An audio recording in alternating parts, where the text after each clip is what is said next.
এই বিষয়ক নাবি দীর্ঘ আলোচনা উপস্থাপন করেছেন। যে আমাদের এই গোপালগঞ্জের কৃষির যিনি মূল কর্ণধার ডিডি এগ্রিকালচার অত্যন্ত জ্ঞানগর্ভ, প্রায়োগিক এবং প্র্যাগম্যাটিক আলোচনা তিনি নিয়ে এসছেন।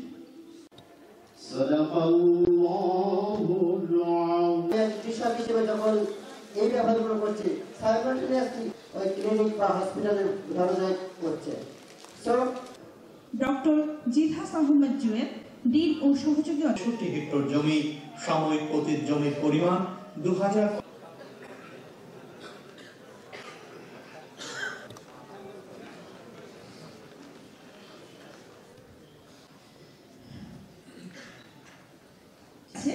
ভুট্টা, সূর্যমুখী, বস্তায় আদা চাষ।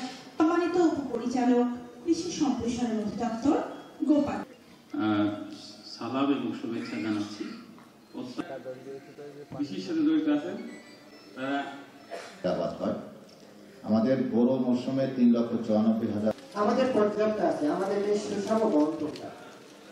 প্রতিটা বিষয় আসলে সুন্দরভাবে কৃষির যে চ্যালেঞ্জ, সম্ভাবনা। আমার সময় মাত্র নিজের থেকে আমি ধরে নিয়েছি ৫ মিনিট। ন্যাশনাল ইনস্টিটিউট, বিনা উপকেন্দ্র, গোপালগঞ্জ থেকে আগত বিভিন্ন দপ্তরের কর্মকর্তাবৃন্দ, বিসিআই গোপালগঞ্জ সদর।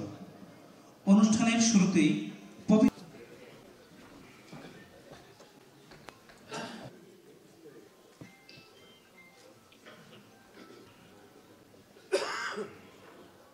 নমস্কার। আর একটুখানি কৃপায় পঙ্গু ব্যক্তিটিও গিরিপর্বত লঙ্ঘন করতে 11 নম্বর শ্লোকে বলছেন, যে যতমাং প্রবাদন্তে পরম ফল লাভ প্রদান করে থাকি। শ্রী শ্রী গীতা